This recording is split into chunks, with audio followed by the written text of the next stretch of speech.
Dr. Ben Carson just aired it all out. But as we gather here today, I really want to discuss an entirely new threat to our country. Just a few miles up the road in Washington, D.C., an entirely different scene is unfolding. Our government and our legacy institutions are losing credibility in the public eye at breakneck speed, even though their systematic takeover of America has been going on for years. The federal bureaucracy, the mainstream media, academia, Hollywood, big tech, and every other nexus of power in America today has turned its fire against conservatives, against Christians, against anyone who stands in their way. I call this the crisis of legitimacy in the United States government. America was founded on the notion that all political power comes from the consent of the governed, and that sovereignty does not belong to any one official or institution, but it belongs to we, the American people. The reality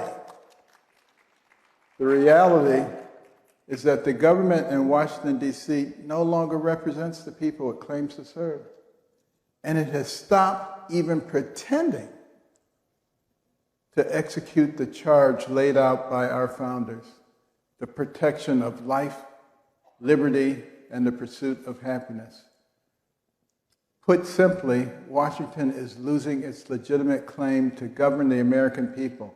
Millions of Americans look around and wonder, what's becoming of their beloved nation?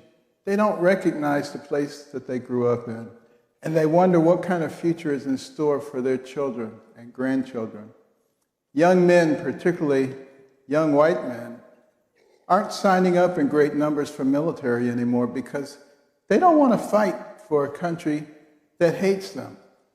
They don't want to die halfway around the world to protect the borders of Ukraine or Taiwan or any other country on the earth, when our own border is being overrun by the millions with terrorists and cartel members and human traffickers coming in every day.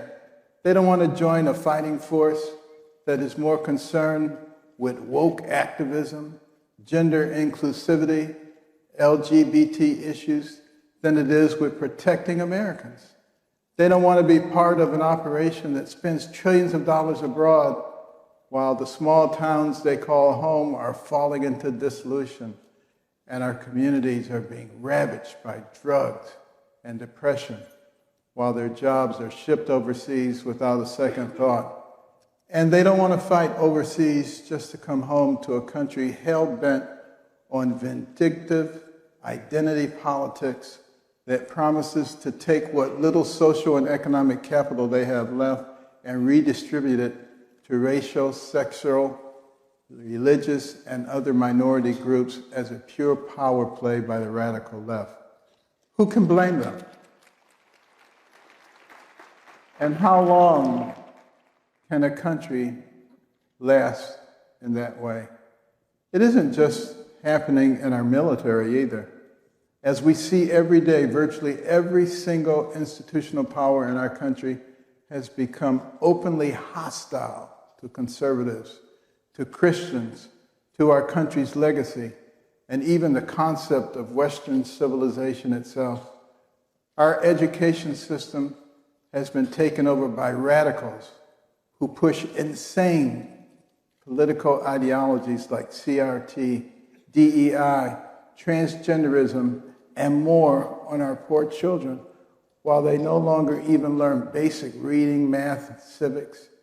They come down with the full force of the law when a student tries to open a Bible or say a prayer.